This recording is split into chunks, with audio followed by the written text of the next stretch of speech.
Godzilla x Kong supernova इन monsters के जैसे ही massive होने वाला है, जो मॉन्स्टरवर्स की दोनों दुनिया को बदल कर रख देगा।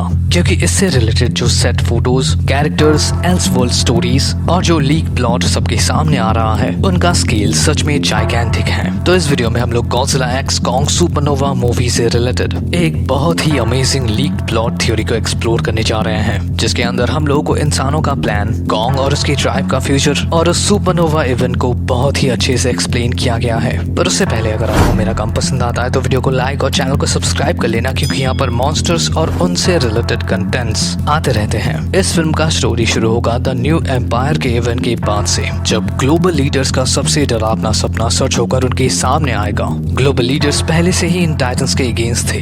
गॉडजिला और कॉन्ग वर्सेस शीमो और स्कार का फाइनल बैटल देखकर कुछ ग्लोबल लीडर्स डरे हुए हैं, वहीं कुछ लोगों को इन मॉन्स्टर्स में अपॉर्चुनिटीज नजर आते हैं। वो सबसे पहले मोनार्क, जो इन टाइटन बैटल्स को रोकने में फेल हो चुका एक ऑर्गेनाइजेशन है। गवर्नमेंट मोनार्क ऑर्गेनाइजेशन को टेक ओवर करते हैं। वो उसके रिसोर्सेज के जरिए सरफेस वर्ल्ड और हॉलो अर्थ के टाइटन्स को मॉनिटर करने लगते हैं। दुनिया के सारे मिलिट्री पावर्स एक हो जाते हैं और उनका कॉमन एनिमी होता है ये टाइटन्स। पर इंसानों को भी ये पता होता है कि उन टाइटन्स के सामने उनके बड़े बड़े हथियार खिलौनों के जैसे हैं। तो इस बैटल में वो कुछ डोमेस्टिक टाइटन्स को ही अपना हथियार बना लेते हैं और उनका ट्रम्प कार्ड होता है शीमो, धरती का सबसे एंशिएंट टाइटन जो दूसरे टाइटन्स को भी कंट्रोल करने का पावर रखता है। ह्यूमंस, शीमो और नेटिव्स कॉन्ग्स को मेकागॉडजिला के मैकेनिकल बॉडी पार्ट्स के जरिए उन्हें और ज्यादा एडवांस और ज्यादा पावरफुल बनाते हैं, ताकि ये gigantic beast human military forces का पार्ट बन सके। मोनार्क का main division government bodies control करने लगते हैं और उसका एक नया डिवीजन क्रिएट होता है, जो एक हिसाब से उन टाइटन्स का हॉस्पिटल होता है। और उन्हें उस वर्कशॉप में मैकेनिकली अपग्रेड भी किया जाता है, जिसमें होते हैं मोनार्क के पुराने लोग जैसे कि ट्रैपर और डॉक्टर एंड्रयूज। मतलब मोनार्क दो हिस्सों में बट जाता है। एक में होते हैं हथियार लिए सोल्जर्स जो उन टाइटन्स को मॉनिटर करते हैं, उनका शिकार करते हैं। वहीं मोनार्क के दूसरे डिवीजन में होते हैं उन टाइटन्स का इलाज और फिर मैकेनिकल बॉडी पार्ट्स के साथ उनका अपग्रेडेशन,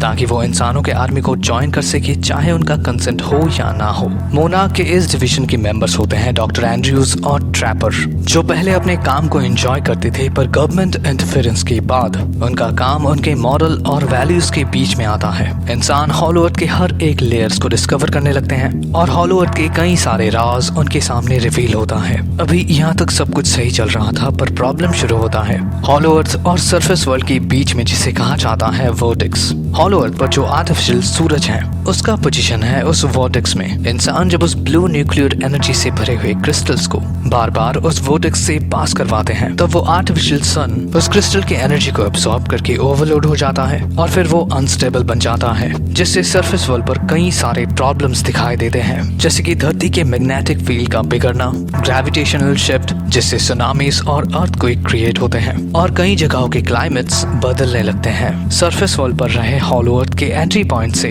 उस आर्टिफिशियल सन का रेडिएशन निकलने लगता है, जो स्पेस में बहुत दूर तक ट्रैवल करते हैं और ऐसे ही स्पेस के कॉस्मिक थ्रेड को अर्थ के लोकेशन का पता चलता है। गॉडजिला उस आने वाले थ्रेड को सेंस करके हॉलो अर्थ पर पहुंचता है, जहां पर कॉन्ग इंसानों के अगेंस्ट ऑलरेडी एक बैटल को लड़ रहा है, ताकि वो शीमो और दूसरे एप्स को उन इंसानों के कैद से छुड़ा सके। गॉडजिला उस बैटल को ज्वाइन करता है और कई सारे जाइगैंटिक टाइटन्स गॉडजिला और कॉन्ग की मदद के लिए आते हैं। दूसरी तरफ हॉलो अर्थ का वो आर्टिफिशियल सन एक टाइम बॉम्ब के जैसा बन जाता है और अभी अगर उसे रोका नहीं गया तो उसके एनर्जी के ओवरलोड से वो कभी भी फट सकता है और उससे बना सुपरनोवा इस धरती को डिस्ट्रॉय कर सकता है। ऐसे में गॉडजिला और कॉन्ग दोनों के पास दो मिशन होंगे। पहला, उस आर्टिफिशियल सन के एनर्जी को एब्सॉर्ब करके इस धरती को ठीक करना, ताकि वो सोलर सिस्टम को बचा सके, और दूसरा है उस कॉस्मिक थ्रेड से लड़ना जो धरती को डिस्ट्रॉय करके उस सुपरनोवा एनर्जी को एब्सॉर्ब करने के लिए आ रहा है।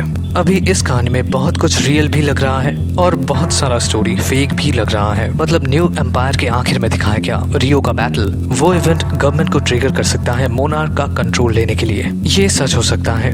इंसानों का उन टाइटन्स को कंट्रोल करना, ये भी सच हो सकता है, क्योंकि मॉन्स्टर्स के कुछ वीडियो गेम्स में हम लोगों ने मैकेनिकली एडवांस स्कल क्रॉलर्स को देखा है, जिन्हें ऑब्वियसली ह्यूमंस कंट्रोल करते हैं, और कॉन्ग इससे नाखुश होगा, ये भी सच है। वहीं टाइटन्स का हॉस्पिटल जो मोनार्क के अंडर आता है, इसका एक छोटा सा हिंट हम लोगों ने न्यू एम्पायर में भी देखा है, जब ट्रैपर कॉन्ग के दांत और हाथ को ठीक करता है। लेकिन हॉलो अर्थ के अंदर का एक आर्टिफिशियल सन ये थोड़ा ज्यादा हो जाएगा, क्योंकि अगर ऐसा है भी तो सूरज को स्टेबल कौन रखता है? हॉलो अर्थ पर कोई आर्टिफिशियल स्टार नहीं है। ये दुनिया चमकता है सिर्फ इन क्रिस्टल्स की वजह से। लेकिन हाँ, हॉलो अर्थ पर कई सारे लेवल्स हैं, जैसे कि वॉइड, फिर वो सबटरेनियन रेल्म जहाँ पर स्कार और शीमो रहता था। इस दुनिया में ऐसे बहुत कुछ है जिन्हें एक्सप्लोर करना अभी भी बाकी है। पर फिर भी आपको क्या लगता है, स्पेस गॉडजिला स्पेस से आएगा या फिर वो हॉलो अर्थ की किसी डार्क साइड पर छुपा हुआ है? अपने थॉट्स जरूर बताना और मिलते हैं आपसे अगली वीडियो में। Till then take care and peace out.